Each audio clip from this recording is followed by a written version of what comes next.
জবাব দেওয়া দিয়েছেন।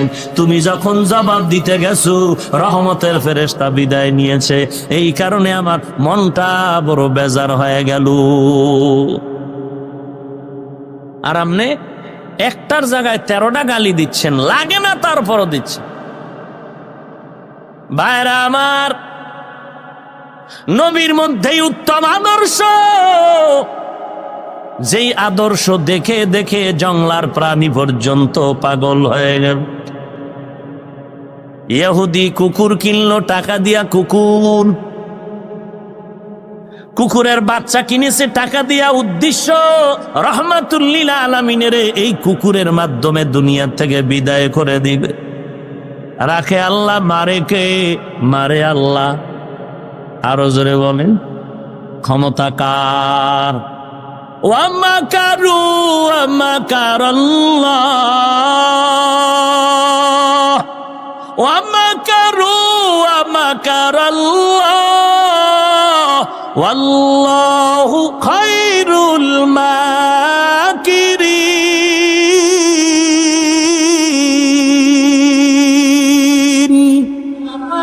এই কালামে জিন্দা কুরআনে হাকিম, হিকমতে উলায়া জালাস তো কদিম, জামিউল ইলমি ফিল কুরআনে হাকিম, তাকাসরাত আনহু আফহামুর রিজালি। খারাপ লাগে আপনাদের?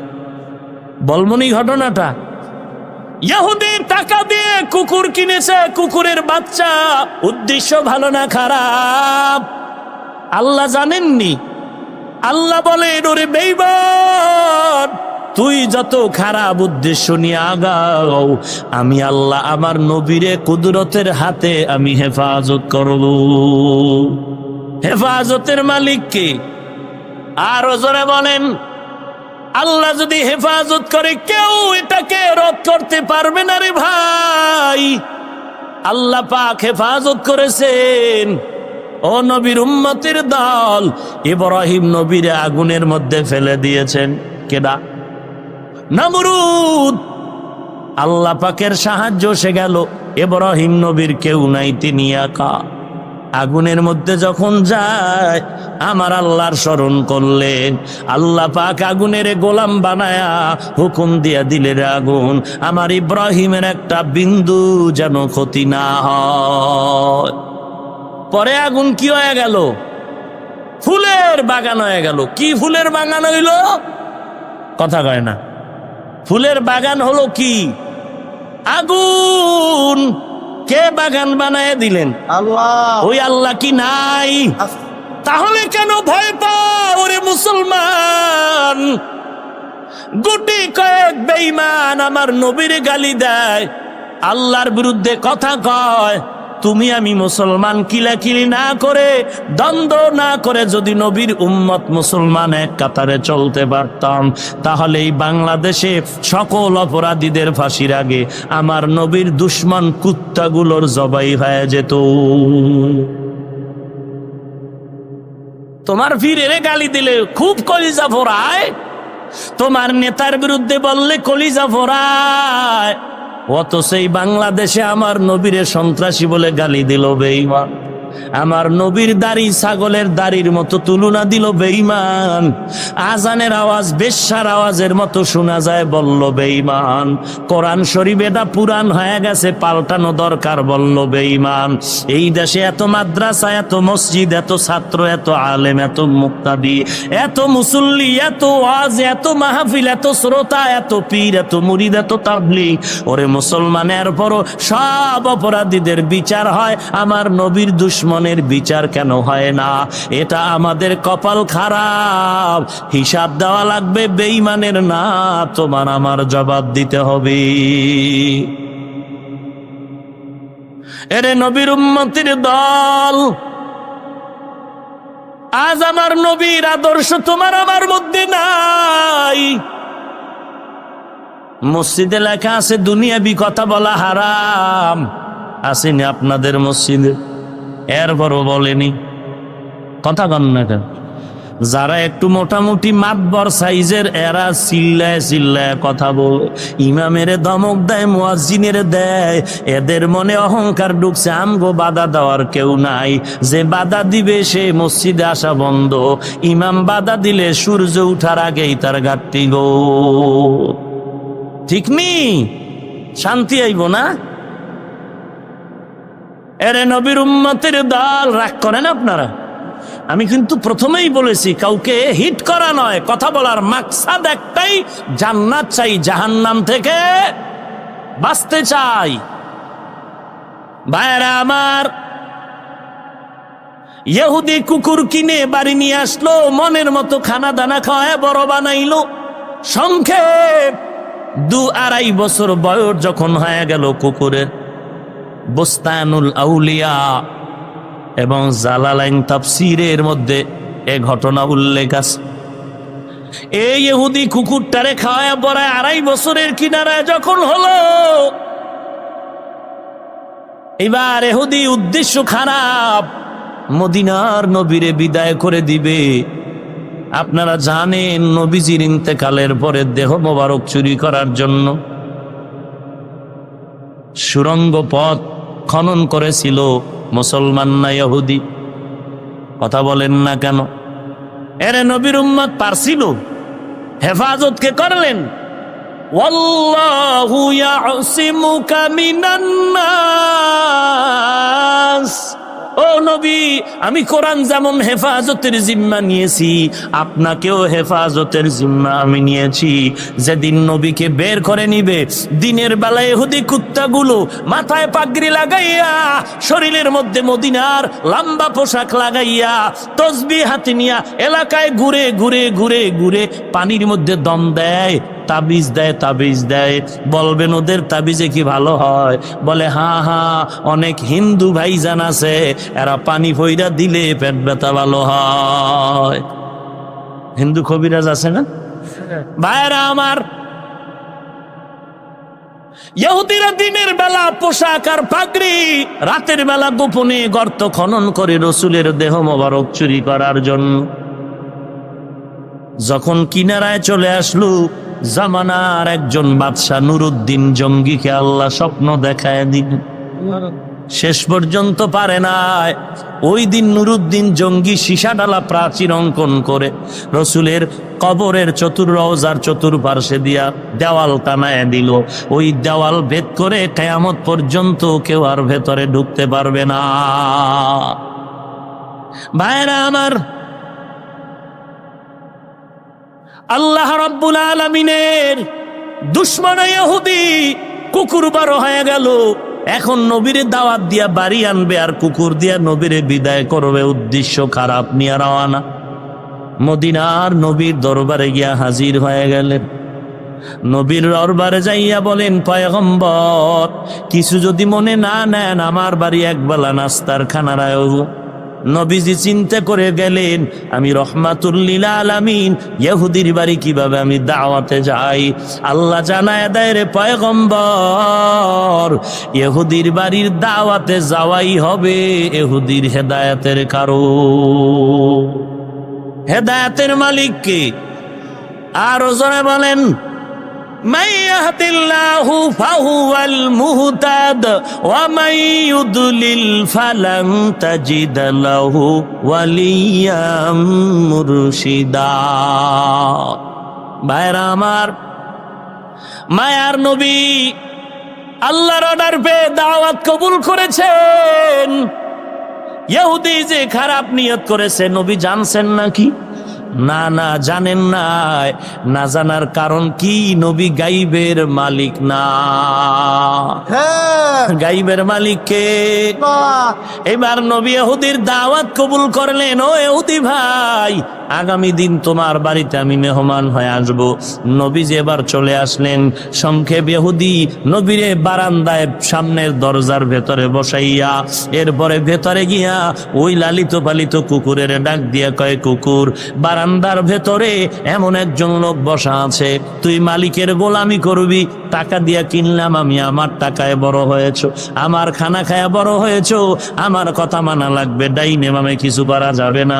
কি তোমার আদেশ? বলে তাড়াতাড়ি যাও, ওই কুকুর, ওই যে মোহাম্মদ বসা আছে তাকে তুমি ধ্বংসন করে বিদায় করে দিতে হবে।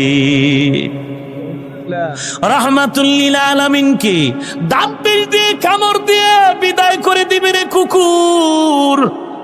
দেরি করা যাবে না। মদিনার নবীর ষড়যন্ত্রে কুকুরের যখন লেলিয়ে দিল, কুকুর মালিকের আদেশ মানার ক্ষেত্রে বড় সোচ্চার হয়ে গেল। কুকুর মালিকের এত ভক্ত, পৃথিবীতে এমন ভক্ত জমিনে আর অন্য কোনো প্রাণী নাই। এরে নবীর উম্মতের দল, এই কুকুর মালিকের এমন ভক্ত, এই কুকুর কোনোদিন মালিকের আঘাত করে নাই, কামড় দেয় নাই।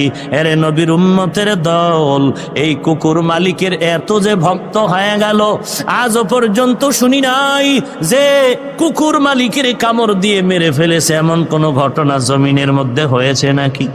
কথা বলেন না কেন? কোন কুকুর মালিকের কামড় দিয়া মারিয়া ফালায় নাই। বরং কয়েক বছর আগে পত্রিকায় দেখেছি, বাজার করে স্বামী দোকানপাট বন্ধ করে ঘরের আঙ্গিনায় হাজির। ঘরের মধ্যে আসার পর রাতের বেলা, গরমের দিন, হালকা বৃষ্টিও হয় আসমান থেকে, ওই ঘরের বাহিরে কাপড় চুপুর রোদ্রে দেয়া দড়ির উপরে বিদ্যুতের তার, ঘরের মহিলা বিদ্যুতের তারের মধ্যে তার কাপড় রোদ্রে দিল।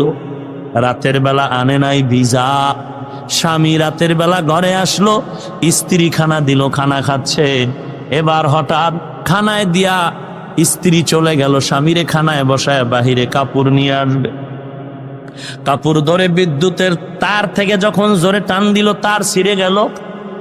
তার শ্রাক হয়ে স্ত্রীকে যখন ধরে ফেললো, স্ত্রী বলে আমাকে বাঁচাও। স্বামী খানা রেখে দৌড়াইয়া গেল স্ত্রীকে বাঁচাবার জন্য। যখন গিয়া স্বামী স্ত্রীর গায়ে হাত রাখলো, সাথে সাথে স্বামীকেও বিদ্যুৎ ধরে ফেললো। পাশে ছিল তাদের পালিত কুকুর। কুকুরটা দেখিয়া দৌড়ায় চলে গেল। কুকুর দাঁত দিয়া বিদ্যুতের তারে কামড় দিয়া ফালায় দিবে। দেখা গেল ওই কুকুর যখন বিদ্যুতের তার তাতে লাগায় ফেললো, কুকুরেরও ধরে ফেললো। ইতিহাস লেখে পত্রিকায়, ওই বিদ্যুতের তারে স্পট কুকুরটা মারা গেল, আর স্বামী আর স্ত্রী দুজন বেঁচে গেল। কুকুর বুঝায়া দিল, আমার মালিকের গোলামি করতে গিয়া আমার জীবনটা দিয়া দিলাম, তারপরও মালিকের ক্ষতি হতে দিলাম না। কুকুর মালিকের এত ভক্ত, বলেন মালিকের এত গোলামির বিনিময়ে কুকুর কোনো খানা পায়নি? কথা বলেন, মাসে বেতন পায়নি, এরপরও মালিকের ভক্ত। আর আমরা আল্লাহর গোলাম। আল্লাহর দেওয়া কত নেয়ামত খাইলাম, আল্লাহর দেওয়া পানি, আল্লাহর দেওয়া মাছ, আল্লাহর দেওয়া সূর্যের আলো, চাঁদের আলো ভোগ করি, আল্লাহর দেওয়া বাতাস। এত নেয়ামত খাওয়ার পরেও যদি যেই বান্দা আমার নবীর তরিকা মানবে না, আল্লাহরে মানবে না, আল্লাহ বলেন তোর জন্য জাহান্নাম বানায় রাখলাম, পালাবার কোনো সুযোগ নাই। গুনাহগার হয়ে যদি কবরে যাও, আমি আল্লাহ তোর জন্য আযাবের ব্যবস্থা করে রাখছি। এরে নবীর উম্মতের দল, ইহুদি বলে রে কুকুর, আমার ঘরের বারান্দায় আখিরি নবী বসা আছে, তুমি এখন গিয়া আঘাত করে মেরে ফেলবা। মালিকের আদেশ মানতে গিয়া ওই ইহুদির লালন পালনকারী কুকুরটা যখন বের হয়ে সামনে যায়, এক কদম সামনে দেয়, আবার পেছনে দাঁড়ায়, কি যেন বাধা লাগতেছে। এরকম করে করে কুকুর যখন সামনে গিয়ে হাজির, রাহমাতুল্লিল আলামিনের চেহারা মোবারকের দিকে যখন নজর পড়ে গেল, কুকুর দাঁড়ায় গেল, এক ধ্যানে এক নজরে কুকুর মায়ার নবীর চেহারা দিয়ে তাকায় রইল, পলক দেয় না। কি যেন কুকুর ভাবতেছে। কিছুক্ষণ ভাবার পর কুকুর আবার ফেরত ঘরের ভেতরে চলে গেল।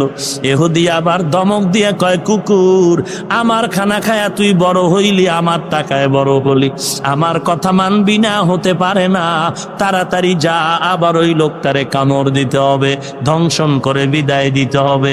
হেফাজতের মালিককে। ওয়ামাকারু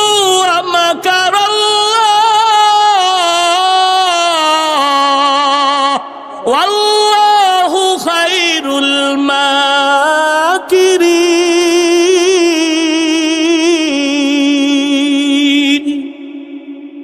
আল্লাহ বলেন, রে বেঈমান, তুই কত বড় বাটপার হয়েছ। নমরুদের থেকে বড় বাটপার তো হতে পারো নাই, সাদ্দাদের থেকে বড় বাটপার হতে পারো নাই, কারুন হামান ফিরাউনের থেকে হতে পারো নাই। আল্লাহ এক এক করে ধ্বংস করে ফেললেন। এক ইব্রাহিমের তাওহীদের আওয়াজ, নমরুদ ল্যাংরা মশায় ধ্বংস হয়ে গেল। ফেরাউনের মতো বেঈমান লোহিত সাগরের পানিতে চুবানি খেয়ে ধ্বংস হয়ে গেল। কই গেল গাদ্দাফি, কই গেল আমেরিকার বুশ, কই গেল সাদ্দাম, কই গেল টাকাওয়ালা মাস্তান। ভয় পেও না রে মুমিন বান্দা, আল্লাহর নবীর আদর্শ নিয়ে যদি সামনে আগাও, বেঈমান হয়তো তওবা করবে, না হয় পালায় যাবে। মুসলমানি বুয়াদ গরদান নেহাদানে নানে খুদ বদসতে খাজাদাদান গর্ব সুরত আদমি ইনসাবুদে আহমদ বু জালো হামে কে সাবুদে আদমিরা আদমিয়ত লাজিমাস্ত উদেরা গর বুনাবা শদ হাই জামাস। ভাইরা আমার, ইহুদি কুকুরকে দ্বিতীয়বার যখন পাঠাইলো, কুকুর এক কদম সামনে যায়, আবার পেছনে যায়, আবার সামনে যায়। আবার আগের মতো মায়ার নবীর সুন্দর রহমতের চেহারাটার দিকে নজর পড়ল, কুকুর দাঁড়ায় গেল, সামনে যায় না, আবার ফিরে আসলো। কিতাবের মধ্যে লেখে, শেষ পর্যন্ত কুকুর হাতের মধ্যে একটা বেত লাঠি হাতে নিয়া এবার কুকুরকে বাধ্য করে বেত দিয়া বাড়ি মারলো, আর বলে যেতেই হবে, তারে ধ্বংসন করতেই হবে। এইবার কুকুর সহ্য করতে না পেরে আল্লাহর কাছে হাউমাউ করে কথা বলা শুরু করলেন। আল্লাহ তাআলা মুহূর্তে কুকুরের জবানটা খুলিয়া দিল। কুকুর ডাক দিয়া কয়, এরে মালিক ইহুদি বেঈমান, আমি তোমার গোলামি করি, ঠিক আছে, তোমার খানায় বড় হয়েছি, তোমার টাকায় হয়েছে, কিন্তু তুমি যেই আদেশ দিছো এটা সম্ভব না।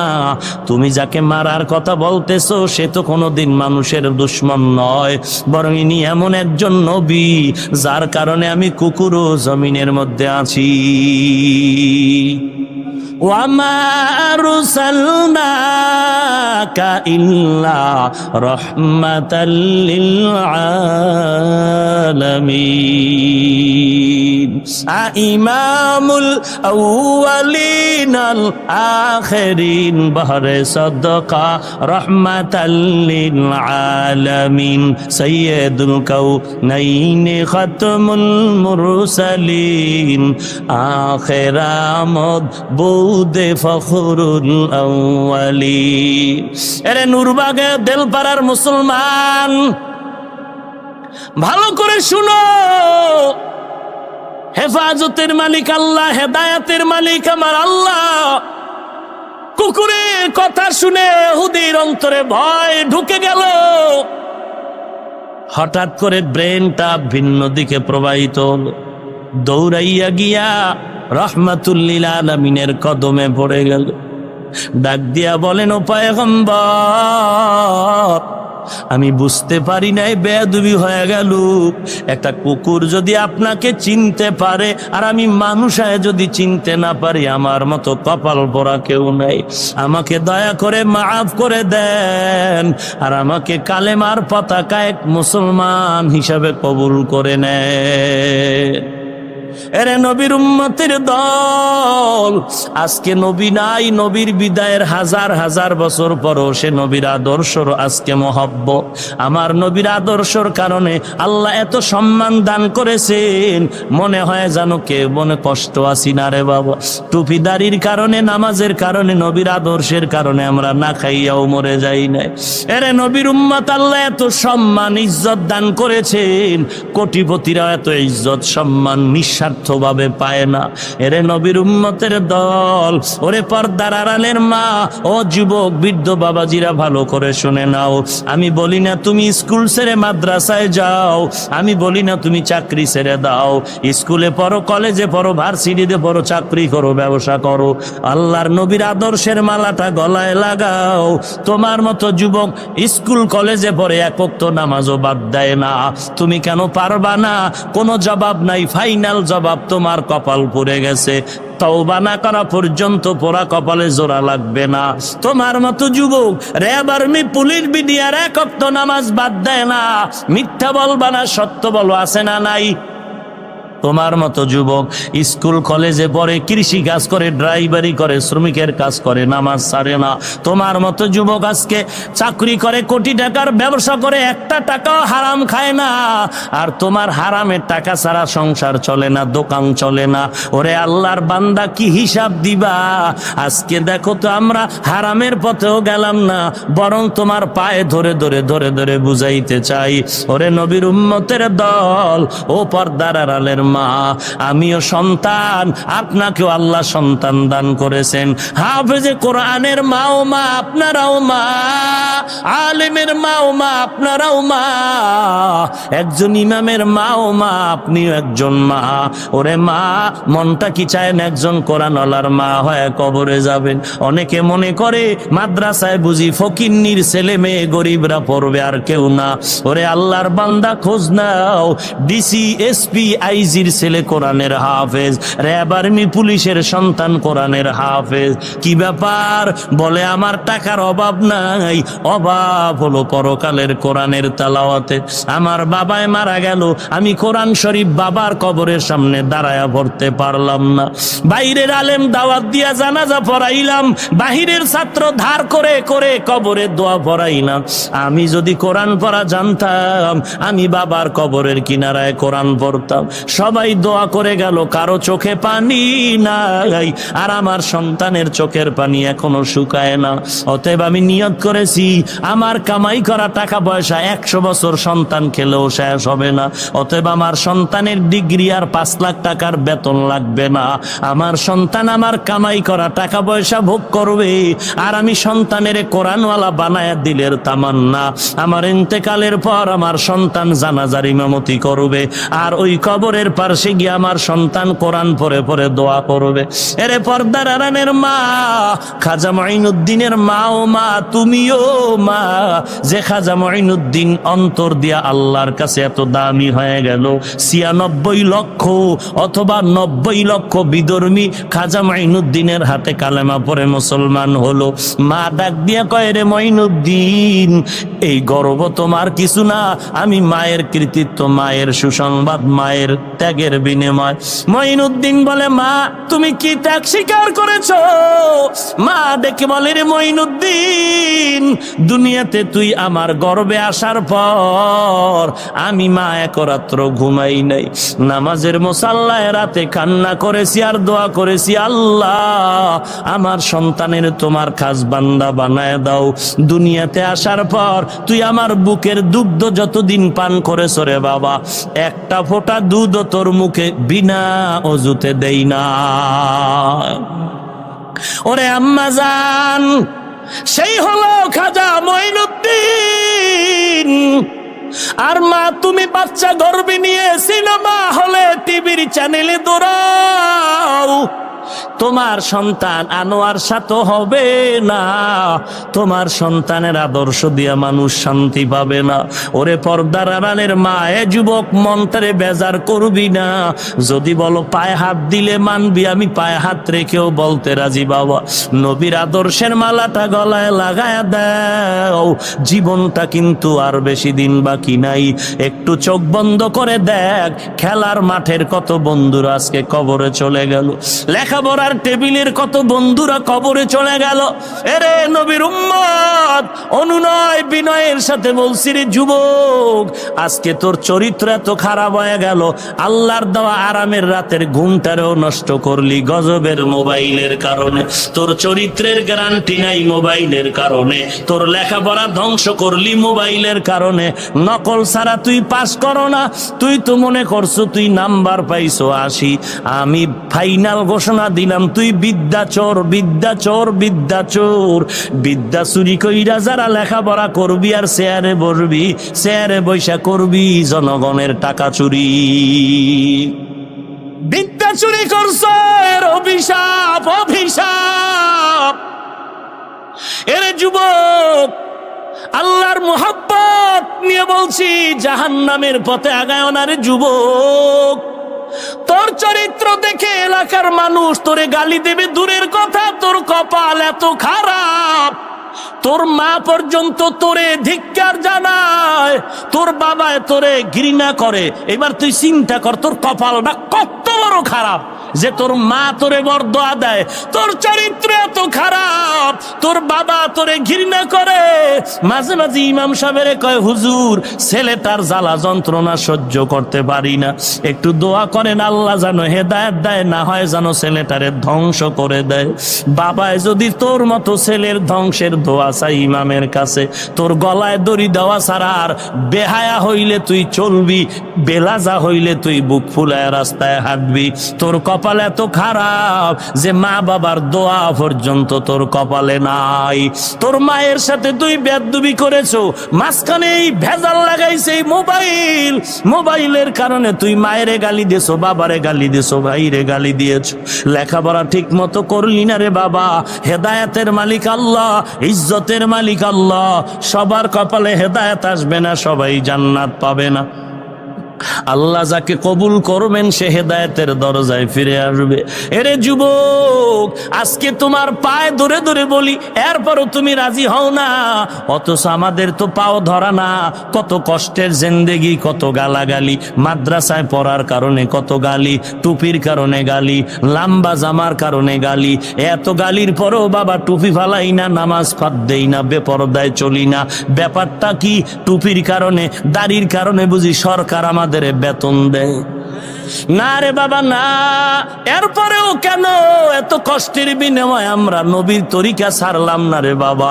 একটাই কারণ, কোরআন পড়লাম, নবীর হাদিস পড়ে দেখলাম, এক জাররা পরিমাণ গুনাহ নিয়ে যদি কবরে যাই, আল্লাহর নবী বলেছেন কবরে গুনাহগার যখন যাবে, ওই কবরের দুই পাশের মাটির চাপ একটা নয়, দুটো নয়, 99 থেকে 70টা সাপ কবরে আসবে। বাংলার মানুষ বিশ্বাস করো না বিদায় মাঝে মাঝে কবরে সাপ দেখা যায়, আগুন দেখা যায়। আবার কত কবরের লাশ 20 বছর পরে তাজাও পাওয়া যায়। যত কবরে আযাব দেখা গেল সব বেনামাজির কবর, আর যত কবরের লাশ কাফন সহ 30 বছর পরে তাজা পাওয়া গেল সব হলো নামাজির কবর। হেদায়েতের মালিক আল্লাহ। একদল যুবক এখান থেকে কান্না করে বিদায় নিয়ে ঘরে গিয়া বলবে, মা জীবনে বহু অন্যায় করেছি, তুমি আমারে মাফ করে দাও, আমার মাথায় হাতটা বুলাই একটু দোয়া করিয়া দাও, জীবনে কত অন্যায় করেছি রে মা, এলাকার মানুষ আমারে গালি দেয়। ও মা, তুমিও জানো না যে আমি কত বড় বড় অন্যায় করেছি। আজকে দেলপাড়া ঈদগার ভিতরে বয়ান শুনি আসছি, তওবা করছি, আর গুনাহ করব না রে মা। ও মা, তুমি আমার একটু দোয়া করিয়া দাও, আমি জানো আর নামাজ না সারি। তখন মায়ের কলিজা ভেঙ্গে এমন দোয়া বের হয়ে যাবে, আল্লাহর কাছে বলবে, রে মালিক তুমি আমার সন্তানটারে কবুল করে নাও, মাফ করে দাও। ওরে আল্লাহর বান্দা, নিজে নামাজ পড়তে পারো আর না পারো, আল্লাহর কাছে কান্না করো, তওবা করো, কিন্তু মানুষের বরদোয়া নিয়ে জীবন চালায় কোনো লাভ নাই। মানুষের উপরে জুলুম করে বরদোয়া নিও না, নিও না, কপাল পুড়ে যাবে। আল্লাহর হক নষ্ট করেছো, আল্লাহ তওবার সুযোগ দিবেন, নাজাতের সুযোগ আছে। কিন্তু যদি কোনো মানুষের হক নষ্ট করো রে বাবা, একটা কথা দিয়ে যদি কাউরে কান্দায়া দাও, হক নষ্ট করলা। একজনের সম্পদের উপরে যদি হাত বাড়াও, হক নষ্ট করলা। মানুষের হক নষ্ট করে কাদাইয়া বরদোয়া নিও না রে বাবা। চোখের পানির বরদোয়ার অ্যাকশন মরার আগেই দুনিয়াতে শুরু হয়ে যাবে। শুরু তো হইয়া গেছে, টের পাও না। মাঝে মাঝে ঘরে আগুন লাগে, এমনেই লাগে না। সন্তানের কিডনি এমনেই নষ্ট হয় না, কার জানি কলিজায় আঘাত দিয়া চোখের পানির বরদোয়া কামাই করেছো। এরে নবীর উম্মতের দল, একদল যুবক তওবা করে যাবে, আর একদল যুবক রাস্তায় গিয়া কালকে বদনাম বলা শুরু করবে। এগুলি কি কোনো বয়ান হইল নাকি? এই বয়ান শোনার জন্য তো দেলপাড়া যাই নাই। এই দোষ সেই দোষ বলিয়া বলিয়া কবিরা গুনার বাজার গরম করবে। এজন্যই বলছি, হেদায়েতের মালিক আল্লাহ, ইজ্জতের মালিক আল্লাহ। আল্লাহ সবার সবার কপালে জান্নাত দিবে না, সবাই হেদায়াত পাবে না। নবীর আদর্শের মালা গলায় লাগাবো, মা বাবার খেদমত করে দোয়া নিব, এবং দেশ এবং জাতির পক্ষে আমি কাজ করব, বিরোধিতা করব না। আল্লাহ ওয়ালারে ভালোবাসবো, সহিভাবে কোরআন পড়বো, নামাজ পড়বো, কারো হক নষ্ট করব না। তওবা করার যদি নিয়ত থাকে, মুনাফিকি না থাকে, খাঁটি তওবার নিয়তে দুটো হাত আল্লাহকে দেখায়া দাও। আয় আল্লাহ, সবার হাত আপনি কবুল করে নেন। আয় আল্লাহ, আজকের মাহফিল কবুল করে নেন। আল্লাহ, আমরা তওবার হাত তুলেছি, তওবা কবুল করে নেন। ও দয়ার মালিক, আমরা গুনার কাছেও যাব না, আমাদের তওবার উপরে মজবুত হয়ে চলার তৌফিক দান করেন আল্লাহ। আয় আল্লাহ তাআলা, মা বাবার খেদমতের জন্য কবুল করে নেন। আয় আল্লাহ, আদর্শ মানুষ হয়ে সমাজে চলার তৌফিক দান করেন, আমিন। কষ্ট হচ্ছে আপনাদের, আল্লাহ সবাইকে কবুল করেন। আমাদের চেয়ারম্যান সাহেব আসছেন, নারায়ণগঞ্জের আমার বন্ধুবর, আপনাদের পরিচিত, দোয়া করেন। শাহ নিজাম ভাই, দোয়া করেন এদের দ্বারা যেন আল্লাহ দিনের খেদমত বেশি নেয়। আমরা 2 ঘন্টা চিল্লাইলে জানা হয়, তাদের একটা আদেশের দিনের কাজ অনেক ক্ষেত্রে আরো বেশি হয়। কথা ঠিক না? আল্লাহ কবুল করেন। মনে করেন এহেন একটা যাত্রার গান কেউ দিল, হইতে পারে না? বহু আশেক রসুল আছে না, হ্যাঁ, নবীর কঠিন আশেক যাত্রার গান দিয়া লাইছে। আমি যদি ফিটাফিটি করি, তুই কইব হুজুররা সন্ত্রাস, ঠিক না? আর শাহ নিজাম ভাই যদি বা চেয়ারম্যান সাহেব যদি কয় খবরদার, আর চলবে? কথা বলেন না কেন? আল্লাহ পাক এই দায়িত্ব তাদেরকে দিয়েছেন, এটা আল্লাহর বড় নেয়ামত। এই নেয়ামতের কদর করে যেন তারা সমাজের ভেতরে অসামাজিক কাজ বন্ধ করে ইসলামের, মানবতার কল্যাণে কাজ করতে পারেন, সে তৌফিক দান করুন। আর মোহাব্বতে বলেন, আমি আপনাদের নিয়ে দোয়া করব, আমিও আপনাদের কাছে দোয়া চাই বেশি করে। পার্শ্বেই তো আছি মাদ্রাসা নিয়ে, দোয়া করবেন।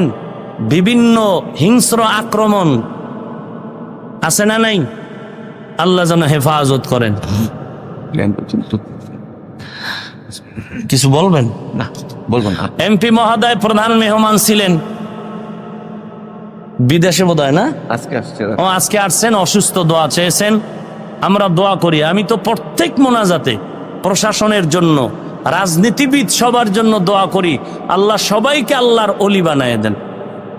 এমপি সাহেব যদি আল্লাহ আল্লাহ হয়, তাহলে আমগো এত অজের দরকার হবে? ভাইরা আমার, বেশি বেশি দোয়া করব আল্লাহর কাছে, এমপি মহোদয়ের জন্য, এলাকাবাসীর জন্য, গোটা দেশবাসীর জন্য আমরা অন্তর ভরে দোয়া করি।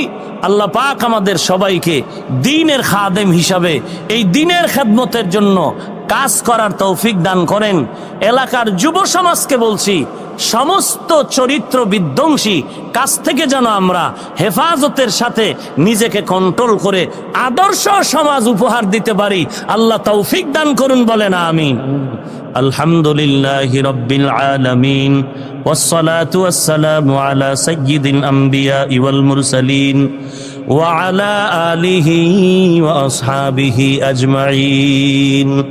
ইয়া আরহামার রাহিমিন, ইয়া আরহামার রাহিমিন, ইয়া আরহামার রাহিমিন।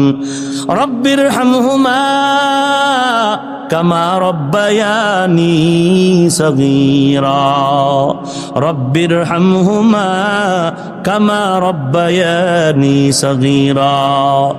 আল্লাহুম্মা জাআলনি মিনাল মুস্তাজাবিনা লিদ-দাওয়াত, اللهم اجعلني من المستجابين للدعوات، اللهم اجعلني من المستجابين للدعوات।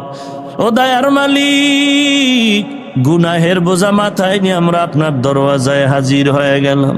কুদরতের নজর দিয়ে দেখেন দেলপাড়ার ঈদগাহ ময়দানে মানুষ বসারও জায়গা পাইল না, দাঁড়ায় দাঁড়ায় কথাগুলো শুনলেন রে আল্লাহ। টাকার লোভে খানার লোভে কেউ আসি নাই, আমরা সবাই জান্নাত চাই, জাহান্নাম থেকে মুক্তি চাই রে আল্লাহ। দীর্ঘ সময় আলোচনা হয়েছে, কেউ তো বিরক্ত বোধ করে চলে যায় না। আয় আল্লাহ, মেহেরবানি করে আমাদের এই মজলিস কবুল করে নেন। আয় আল্লাহ, মাইক লাইট প্যান্ডেল টাকা পয়সা পরামর্শ দিয়া সময় দিয়া যারা কষ্ট করে আয়োজন করেছেন তাদের কবুল করে নেন। আলোচনার ভুল ত্রুটি ক্ষমা করে দেন, সওয়াবটুকু নবীজির রওজা মোবারকে পৌঁছায় দেন আল্লাহ। আদম আলাইহিস সালাম থেকে আজ পর্যন্ত যত আম্বিয়া কেরাম, সাহাবায়ে কেরাম, শুহাদায়ে কেরাম, আউলিয়ায়ে কেরামদের রূহের উপরে সওয়াব পৌঁছায় দেন আল্লাহ। আয় আল্লাহ, জীবনে একবারও যদি হয় মায়ার নবীর রওজা মোবারক বাইতুল্লাহ জিয়ারতের তৌফিক দান করেন আল্লাহ।